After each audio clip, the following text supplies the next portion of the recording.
अस्सलामुअलैकुम। बोली इसमें खुशामदीद। मैं हूँ गौहर इशरत और मैं हूँ महरुख शहरियार। बुलेटिन का बाकायदा आगाज करेंगे। सबसे पहले आपको बताएं कि चीन के शहर बीजिंग में शंघाई ताउन तंजीम के कौमी सलामती के मुशीरों के इजलास में भारत और पाकिस्तान आमने सामने आ गए। इजलास में भारत के अजीत डोवल को पाकिस्तान के कौमी सलामती के मुशीर लेफ्टिनेंट जनरल आसिम मलिक ने लाजवाब कर दिया और आसिम मलिक के हाथों नॉकआउट होने के बाद अजीत डोवल खामोश हो गए। मालूम हुआ कि इस इजलास में अजीत डोवल ने अपनी तकरीर में ऑपरेशन सिंदूर को दहशतगर्दों के खिलाफ कार्रवाई करार दिया और बगैर किसी सबूत के पाकिस्तान के खिलाफ इल्जामात लगाए गए। लेकिन पाकिस्तान की कौमी सलामती के मुशीर आसिम मलिक ने अपने मुदल्लिल और जोरदार तकरीर में अजीत डोवल के बयानिए को झूठ का पुलंदा करार देकर मुस्तरद कर दिया। उन्होंने इजलास में अजीत डोवल की आंखों में आंखें डालकर कहा कि भारत अपने अंदरूनी मसाइल और नाकामियों की जिम्मेदारी दूसरों पर डालने का आदी हो चुका है। आपको बता रहे हैं कि चीन का शहर बीजिंग यहाँ पर टाकरा हुआ है। शंघाई ताउन तंजीम के कौमी सलामती के मुशीरों के इजलास में पाकिस्तान और भारत आए हैं आमने सामने। इजलास में भारत के अजीत डोवल को पाकिस्तान के कौमी सलामती के मुशीर लेफ्टिनेंट जनरल आसिम मलिक ने लाजवाब किया है और आसिम मलिक के हाथों नॉकआउट होने के बाद अजीत डोवल बिल्कुल खामोश होते दिखाई दिए। पता ये चला है कि इजलास में अजीत डोवल ने अपनी तकरीर में ऑपरेशन सिंदूर को दहशतगर्दों के खिलाफ कार्रवाई करार दिया और बगैर किसी सबूत के एक बार फिर पाकिस्तान के खिलाफ इल्जाम लगाने शुरू कर दिए। लेकिन पाकिस्तान की कौमी सलामती के मुशीर आसिम मलिक ने अपनी मुदल्लल और जोरदार तकरीर में अजीत डोवल के बयानिए को झूठ का पलंदा करार देकर मुस्तरद कर दिया। वज़ीर आज़म शहबाज शरीफ की ज़ेर सदारत वफाकी काबीना का इजलास खत्म हो गया है। वफाकी काबीना को कौमी सलामती कमेटी इजलास के फैसलों पर एतमाद में लिया गया। काबीना ने ईरान इसराइल कशीदगी के दौरान और बाद में किरदार अदा करने पर वज़ीर आज़म और फील्ड मार्शल को सराहा, जबकि सराहा गया है करारदाद की मंजूरी का। काबीना ने ईरान इसराइल कशीदगी में कमी के हवाले से भी इत्मीनान का इज़हार किया। जबकि दूसरी जानिब कौमी असम्बली में आज आइंदा माली साल का फाइनेंस बिल मंजूरी के लिए पेश किया जा रहा है। वफाकी वज़ीर ख़ज़ाना मोहम्मद औरंगज़ेब फाइनेंस बिल मंजूरी के लिए पेश करेंगे। आपको बता दें कि फाइनेंस बिल में अहम तरमीम की कौमी असम्बली कायमा कमेटी ख़ज़ाना मंजूरी ऑलरेडी दे चुकी है। सोलर पैनल पर सेल्स टैक्स 18% से कम करके 10% करने की तजवीज़ भी इसमें शामिल है। बात करेंगे उमर हयात खान हमें ज्वाइन कर रहे हैं। उमर बताएगा क्या होने जा रहा है सेशन में। जी बिल्कुल, फाइनेंस बिल जो है उसमें मजीद तरामीम जो है वो शामिल की गई हैं अपोजिशन की दरख्वास्त पर और वजीर ख़जाना ने फाइनेंस बिल की मंजूरी की जो तहरीक है वो पेश कर दी है कौमी असम्बली में। और ये अहम तरामीम जिनमें सोलर पैनल पर सेल्स टैक्स जो है वो 18% से कम करके 10% करने की तजवीज़ है। ट्रेजरी बिल सरमायाकारी पर कैपिटल गेन टैक्स जो है वो 15 से बढ़ाकर 20% करने की तजवीज़ है। म्यूचुअल फंड में सरमायाकारी पर टैक्स जो है वो 25% से बढ़ाकर 29% करने की तजवीज़ है। और 6 से 12 लाख तनख्वाह पर इनकम टैक्स शरह 2.5% से कम करके 1% करने की तजवीज़ है। और इसके साथ साथ टैक्स फ्रॉड में मुलविस शख्स की गिरफ्तारी में भी तरामीम की तजवीज़ है। FBR के 3 मेंबरान पर मुश्तमिल कमेटी टैक्स फ्रॉड में मुलविस शख्स की गिरफ्तारी की इजाज़त देगी और इसके साथ साथ 5 करोड़ से कम टैक्स फ्रॉड में मुलविस शख्स को गिरफ्तार न करने की तजवीज़ है। इस हवाले से आपसे मजीद भी जानते रहेंगे उमर, बहुत शुक्रिया फिल वक्त आपने आगाह किया। सुप्रीम कोर्ट में मखसूस नशिस्तों के केस की समाअत जस्टिस अमीनुद्दीन खान की सरबराही में 11 रुकनी लार्जर बेंच ने की। कबल शोजब ने वकील सलमान अकरम राजा की जानिब से दलाइल दिए कि जस्टिस मुसर्रत हिलाली ने इस्तफसार किया अगर किसी पार्टी का निशान वापस ले लिया जाए तो पार्टी की कानूनी हैसियत क्या होगी। सलमान अकरम राजा ने कहा कि बेशक निशान वापस ले लिया जाए लेकिन पार्टी फिर भी रहेगी। जस्टिस जमाल मंदोखिल ने कहा मखसूस नशिस्तों के लिए PTI सुन्नी तहत कौंसिल को ज्वाइन नहीं कर सकती। सलमान अकरम राजा ने बताया कि इलेक्शन कमीशन ने 24 दिसंबर 2023 को करार दिया था कि PTI जमात नहीं है, इसी इक़दाम की वजह से केस बिगड़ा था। इसराइली हमले में जख्मी होने वाले मेजर जनरल अली शादमानी जख्मों की ताब ना ला सके। इसराइली फौज के सरबराह ने इंकशाफ किया है कि इसराइली कमांडोज ईरान के अंदर हैं जिन्होंने खुफिया तौर पर कार्रवाइयाँ अंजाम दी हैं। अमरीकी सदर ट्रम्प ने कहा है कि ईरान इसराइल जंग का दोबारा इम्कान नहीं है। उधर मकबूजा बैतुल कुद्स को 12 रोज़ की बंदिश के बाद एक बार फिर खोल दिया गया। ईरान के खातिमुल अंबिया सेंट्रल हेडक्वार्टर के सरबराह मेजर जनरल अली शादमानी जख्मों की ताब ना लाते हुए शहीद हो गए। मेजर जनरल अली शादमानी गुज़िश्ता हफ्ते होने वाले एक इसराइली हमले में शहीद शदीद जख्मी हुए थे, जिसके बाद इनका इलाज जारी था। इसराइली फौज के सरबराह एयाल ज़मीन इंकशाफ किया है कि ईरान के साथ हालिया जंग के दौरान इसराइली कमांडोज ने ईरान के अंदर खुफिया तौर पर कार्रवाइयां अंजाम दी। अमरीकी सदर ट्रंप ने कहा है कि ईरान ने बहादुरी से जंग लड़ी है। ईरान और इसराइल के दरमियान दोबारा जंग का इम्कान नहीं। मकबूजा बैतुल मुक़द्दस में वाक़ मुसलमानों, मसीहियों और यहूदियों के मुक़द्दस मकामात को 12 दिन की बंदिश के बाद दोबारा खोल दिया गया। पाकिस्तानी आर्मी चीफ मुतासिर कुन शख्सियत है। पाकिस्तान और भारत एटमी ताकतें हैं, मैंने फ़ोन करके तिजारत करने का कहा। अमरीकी सदर डोनाल्ड ट्रंप ने कहा कि पाकिस्तान और भारत के दरमियान तनाज़ा हमने ख़त्म कराया। सदर ज़ेलेंस्की से मुलाकात अच्छी रही मगर सीज़फायर पर बात नहीं हुई। बारूद की बारिश के बाद ज़रा मौसम की बारिशों का जिक्र कर लेते हैं। लिए चलेंगे लाहौर, जहां पर रात गए से कहीं हल्की और कहीं तेज़ बारिश का सिलसिला वक्फे से जारी है। महकमा मौसमियात ने आज दिन भर शहर में बादल बरसने की पेशगोई कर दी है। सबसे ज़्यादा बारिश निश्तर टाउन में 56 मिलीमीटर रिकॉर्ड की गई है। इसी हवाले से बात कर लेते हैं। अफजाल अब्बासी हमें ज्वाइन कर रहे हैं। अफजाल, इस वक्त कैसा मौसम है, मज़ीद क्या प्रेडिक्शंस हैं? बिल्कुल, लाहौर रात गए से कभी हल्की और कभी तेज़। बात की जाए कि किस इलाके में कितनी बारिश रिकॉर्ड हुई है, तो सबसे ज़्यादा जो बारिश है वो रिकॉर्ड हुई है निश्तर टाउन में। 56 मिलीमीटर अब तक जो है वो बारिश रिकॉर्ड की जा चुकी है। कुछ देर पहले DG वासा तैयब फरीद और MD वासा गुफरान अहमद ने मुख्तलिफ इलाकों का दौरा किया और उन्होंने टीमों को मुतहरिक रहने की हिदायत की। इसके साथ साथ उन्होंने जो निकासी आब वाले इलाके हैं वहाँ से जो पानी निकालने की सूरत हाल है उसका भी जायज़ा लिया। चूँकि बारिश अभी इतनी ज़्यादा नहीं हुई कि पानी जो है वो ज़्यादा जमा हो सके, इसलिए वासा का अमला जो है वो साथ साथ पानी निकालने का काम जारी रखे हुए हैं। बहुत शुक्रिया। वफाकी दारुल हुकूमत इस्लामाबाद में मूसलाधार बारिश से मौसम खुशगवार हो गया है। मारगिला की पहाड़ियों पर बादलों का राज है। मजीद क्या तफसीलात हैं मोहम्मद आलीजा से जानते। आलीजा बताइएगा। इस वक्त मेरे अक्का मनाजिर देख रहे हैं, हमारे एक्सपर्ट कैमरा पर्सन उज़ैर अमीर आपको दिखाएंगे। मारगला की पहाड़ियों के दामन में बादल उतरे हुए हैं। वफाकी दारुल हुकूमत इस्लामाबाद में मौसम खुशगवार होने से लोगों के लहजों में तलखी उसमें भी कमी वाक़या हुई है। जो सख्त लहजे वो भी नरम हो गए हैं। हर चीज़ उजली निखरी नज़र आ रही है। और जिस तरह हमने आपको कल बताया था कि 25 जून से 30 जून तक बारिशों की पेशगोई है और गुज़िश्ता शब से ताहाल वक्फे से बारिश जारी है और सुरमई उजाला है। सब खुश हैं। जुड़वा शहरों में भी लोग इंजॉय कर रहे हैं। इस तरह की मौसम की मुनासबत से पकवान बना रहे हैं। और इस्लामाबाद मोहम्मद अलीजा, बहुत शुक्रिया। शहर कायद में मॉनसून दस्तक देने को तैयार है। कल शाम से शहर में गरज चमक के साथ बारिश का इम्कान जाहिर किया गया है। शहर में समंदरी हवाएं मुकम्मल तौर पर मुअत्तल हैं, जो कि अच्छा साइन है, क्योंकि अगर बारिश चाहिए तो हवा को थोड़ी देर के लिए ब्रेक लगाना होगा। बात करेंगे, मरियम हसन हमें ज्वाइन करिए। मरियम, बताइएगा कैसा मौसम है, क्या प्रेडिक्शंस दी जा रही है मजीद? शहर कायद में मानसून बारिशें दस्तक देने को हैं तैयार। कल से मानसून हवाओं का सिलसिला सिंध समेत कराची को भी मुतासर करेगा और कराची में कल शाम या रात से मानसून की पहली बारिश का इम्कान जाहिर किया गया है।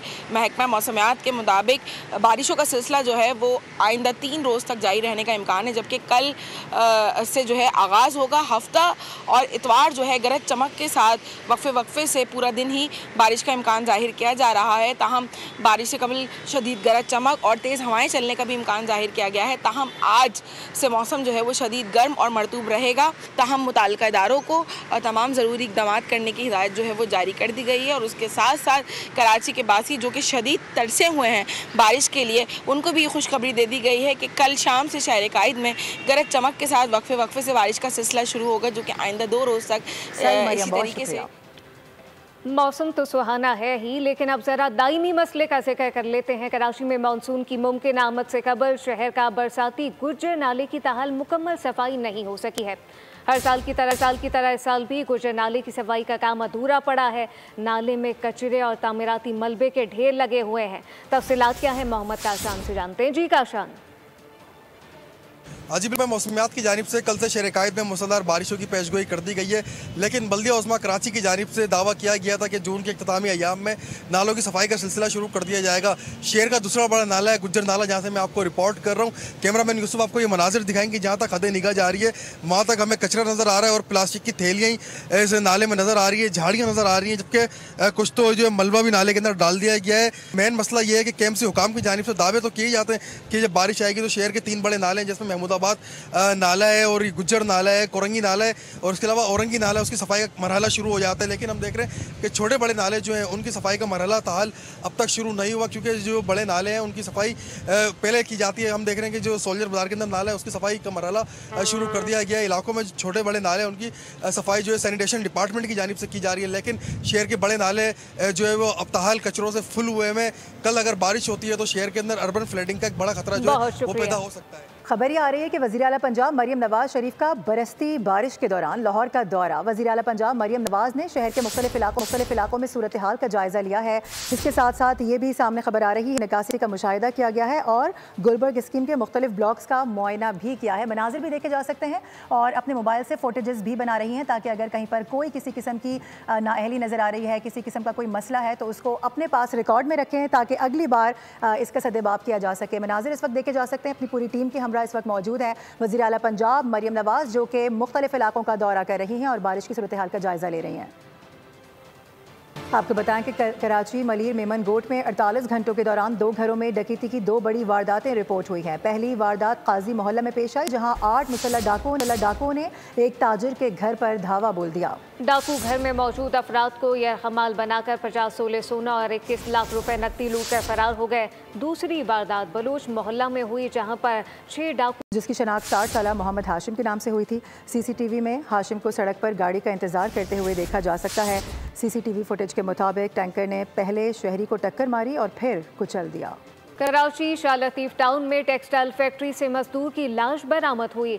मजदूर की शनाख्त जोहेब गोपांग के नाम से हुई। पुलिस के मुताबिक मकतूल पेपरी कॉलोनी का रहायशी था। जोहेब गोपांग की लाश को कानूनी कार्रवाई और पोस्टमार्टम के लिए अस्पताल मुंतकिल कर दिया गया।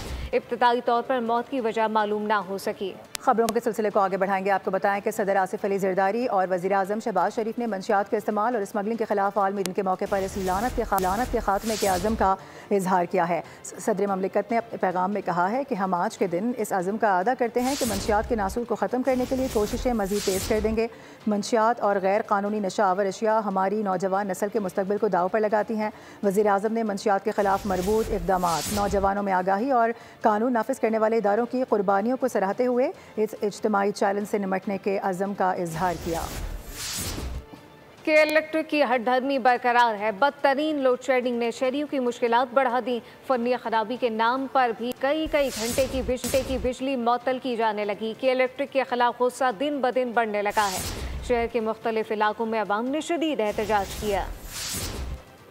कराची वाले के इलेक्ट्रिक के सितम का शिकार। शहर में लोड शेडिंग की सूरत हाल रोज़ पर रोज़ अवतार। 16 से 18 घंटे बिजली की बंदिश। अवाम शदीद अज़ियत से दो चार। न दिन को चैन न रात को सुकून। शहरियों का सब जवाब दे गया। स्कीम 33 में के इलेक्ट्रिक के दफ्तर का घेराव करके शदीद एहतजाज किया। भारी भरकम बिलों की अदायगी के बावजूद बिजली की तवील बंदिश को सरासर जुल्म करार दिया। शाह फैसल कॉलोनी में भी बिजली के 27 शहरी सड़कों पर निकल आए। के इलेक्ट्रिक की गाड़ी को रोक लिया। एहतजाज के बाद ट्रैफिक की रवानी मुतासर रही। मुजाहिरीन ने के इलेक्ट्रिक का लाइसेंस मनसूख करने का मुतालबा कर दिया। अक़वाम मुत्तहिदा में पाकिस्तानी मंदूब इफ्तिखार अहमद ने सेक्रेटरी जनरल से मुलाकात की और इन्हें कौंसिल के प्रोग्राम से मुतालिक तजावीज़ से आगाह किया। उन्होंने आलमी इशू के हल के लिए इज्तिमाई कोशिशों पर जोर दिया है। आसिम इफ्तिखार ने कहा कि अक़वाम मुत्तहिदा के रुकन ममालिक को इज्तिमाई कोशिशों के साथ आलमी अमन के लिए किरदार अदा करने के लिए आगे आना होगा। आपको बताएं कि ईरान इसराइल जंग बंदी के बाद पाकिस्तान स्टॉक मार्केट में तेजी का रुझान देखा जा रहा है। इस वक्त स्टॉक मार्केट में हमारे नुमाइंदे कफील अहमद के साथ स्टॉक ट्रेडर जावेद खनानी मौजूद है। उनसे बात करेंगे। बताइएगा कफील, क्या कह रहे हैं? ये जो है वो जंगबंदी के बाद अगर हम बात करें पाकिस्तान स्टॉक मार्केट के अंदर जो सेंटिमेंट है पॉजिटिव है। और आज स्टॉक मार्केट ट्रेडिंग के दौरान 1,23,400 का जो लेवल था उसको भी जो है वो अबूर कर लिया। तो इस वक्त सेंटिमेंट क्या है मार्केट में? मेरे साथ मौजूद है स्टॉक ट्रेडर जावेद खनानी। जावेद साहब, मार्केट में ओवरऑल सेंटिमेंट क्या है, क्या बताना चाहेंगे? सेंटीमेंट तो बहुत तेज़ी का है, क्योंकि देखिए अब मशरक़ वस्ता के जो हालत थे वो भी सही हो गए। अब इसके बाद जो पाकिस्तान का जो बजट था इस साल का वो भी इन्होंने बड़ा अच्छा पास किया है, क्योंकि वो जो मार्केट के इन्वेस्टमेंट पे, जो बैंक के इन्वेस्टमेंट पे जो नफ़ा था उस पर 20% टैक्स कर दिया है। इसकी वजह से वो पैसा निकल के स्टॉक में आएगा और ये भी एक तेज़ी की वजह बनेगी। ऐसा महसूस हो रहा है कि 30 जून की जो क्लोजिंग आएगी, जो पीर के दिन होगी या मंगल को, तो उसमें आप देखेंगे हो सकता है 1,25,000 से ऊपर की क्लोजिंग आ जा सकती है। अभी इस वक्त ऑयल सेक्टर और जो ऑटो सेक्टर है वो प्लस में जा रहे हैं। ठीक है जी, ये जावेद खरानी मेरे साथ मौजूद थे जिनका कहना है कि सेंटिमेंट पॉजिटिव है स्टॉक मार्केट का, और जो अपकमिंग वीक है यानी कि अगर हम मंडे की बात कर लें तो उसके बाद में जो मार्केट है वो 1,24,000। बहुत शुक्रिया आपका। खेल के मैदान से खबर, एशियन डबल स्क्वॉश चैंपियनशिप का फाइनल रिवायती हरीफ पाकिस्तान और भारत के दरमियान कुआलालंपुर में जारी है। भारतीय टीम एजाज का दिफा कर रही है। पाकिस्तान के नूर जमान और नासिर इकबाल की जोड़ी भारत के अभय सिंह और सेंथल कुमार के खिलाफ इन एक्शन है। पाकिस्तान ने सेमीफाइनल में मेजबान मलेशिया को 2-1 से शिकस्त दी थी। और अब आपको ये बताएं कि पाकिस्तानी निजात ऑस्ट्रेलियाई क्रिकेटर उस्मान ख्वाजा का फ़लस्तीनियों के हक में आवाज़ उठाने वाले बरतरफशुदा सहाफ़ी पीटर लॉलर से इजहार यकजहती सामने आया है। ऑस्ट्रेलियाई रेडियो को इंटरव्यू देने से इनकार कर दिया गया। आपको बता दें कि ऑस्ट्रेलिया और वेस्ट इंडीज़ के पहले टेस्ट के पहले रोज़ के खेल के अख्ताम पर उस्मान ख्वाजा का मज़कूरा रेडियो चैनल के साथ इंटरव्यू शेड्यूल था। ताहम जब उन्होंने इदारे का माइक देखा तो इंटरव्यू देने से माजरत कर ली। SCN रेडियो ने गज़ा पर मज़ालिम के खिलाफ आवाज़ बुलंद करने पर senior cricket journalist Peter Lawler को नौकरी से बर्खास्त कर दिया था। इस फैसले पर उस्मान ख्वाजा ने भी तनकीद की थी। उस्मान ख्वाजा के मौक़िफ़ पर लॉलर ने उनका शुक्रिया अदा करते हुए कहा है कि उस्मान ख्वाजा एक उसूल परस्त इंसान हैं।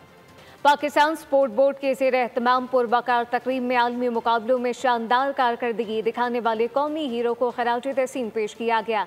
मुशीर वज़ीर आज़म बराए बैनुल सूबाई राब्ता राना सना ने तकरीब में शिरकत की। 36 खिलाड़ियों में मजमूई तौर पर 82 लाख रुपए के कैश अवार्ड तकसीम किए गए।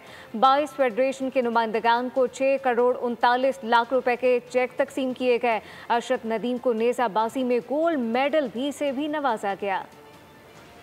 और अभी जानिए, अमेज़न के बानी फिर शादी के बंधन में बनने को तैयार हैं। जेफ बेज़ोस अमरीकी साफ़ी लॉरेन वेंडी से शादी कर रहे हैं, जबकि 3 रोज़ा तकरीबात का आगाज़ आज से हो रहा है। सदी की महंगी तरीन शादी में इस शादी का शुमार होता है। इटली के शहर वीनस में सदी की सबसे महंगी शादी की तकरीबात शुरू हो गयी। अरबपति जेफ बेज़ोस 61 साल की उम्र में फिर रिश्ता अज़दवाज से मुंसलिक हो रहे हैं। मारूफ अमरीकी सहाफ़ी लॉरेन वेंडी सांचेज उनकी दुल्हन बन रही हैं। इटली में शुरू होने वाली तकरीबात में शाखची उरूज पर है। इस शादी पर $56 मिलियन यानी 15 अरब रुपए के अखराजात आ रहे हैं। शादी में अमरीकी दुख्तर अव्वल इवानका ट्रंप समेत कई मशहूर शख्सियात मेहमान बन रही हैं। ये तकरीबात 3 रोज तक जारी रहेंगी। जेफ बेज़ोस ने 55 साल लॉरेन सांचेज से 2023 में मंगनी की थी। न्यूज़ बुलेटिन से फिल वक्त इतना ही। विजिट कीजिए bolnews.com और देखते रहिए बोल।